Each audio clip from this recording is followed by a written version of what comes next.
On May 28, the Supreme Court heard the suo motu case regarding the plight of migrant laborers stranded in different parts of the country due to the lockdown.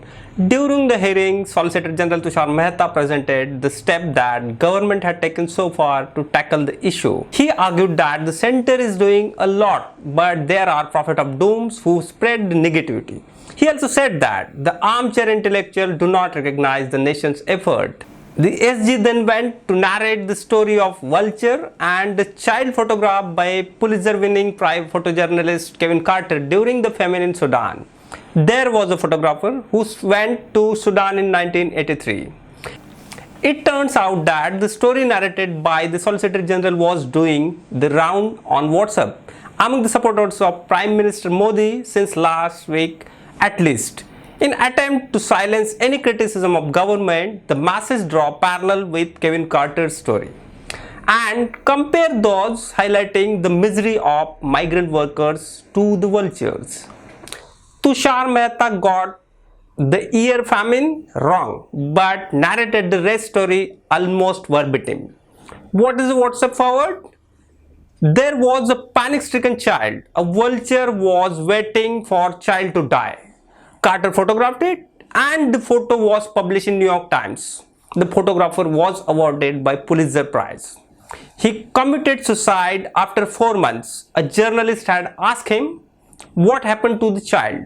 He said that, "I don't know. I had returned home." Then the reporter asked him how many vultures were there. He said 1. The reporter said no, there were 2 vultures. One was holding the camera. Means reporter cited to Carter as a vulture. Now what are the actual facts in that story? Article published at Snopes.com written by David Michelson having title Starving Child and Vulture, published on 12th of September 2008, flashlight on this.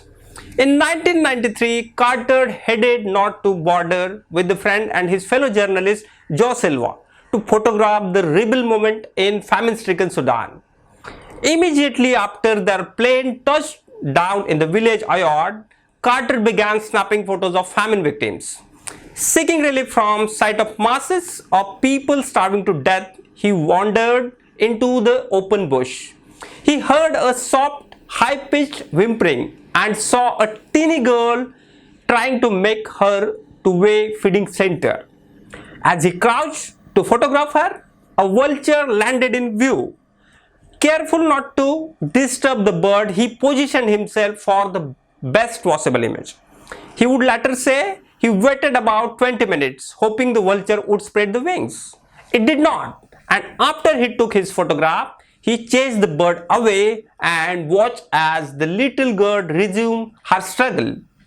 Afterward, he sat under a tree, lit a cigarette, talked to God and cried. He was depressed afterward. Silva recalls, he kept saying he wanted to hug the daughter. After another day in Sudan, Carter returned to Johannesburg.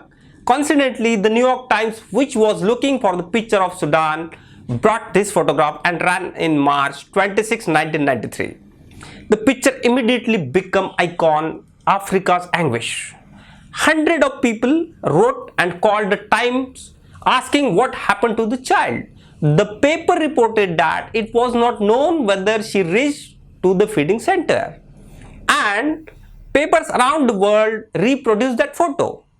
On 27 July 1994, barely 2 months after having received his Pulitzer Prize, 33-year-old Kevin Carter could shoulder that burden no more and took his own life.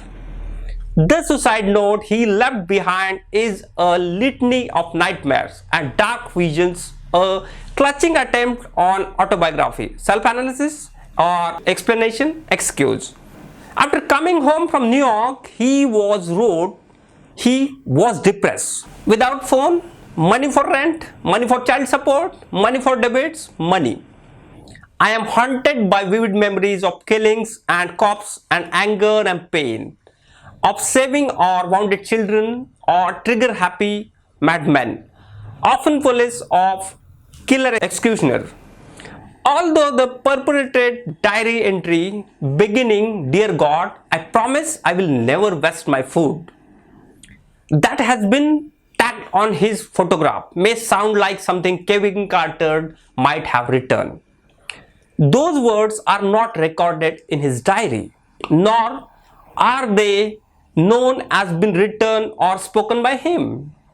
They were added to the photograph by an unknown hand after the picture had circulating on the internet for several years.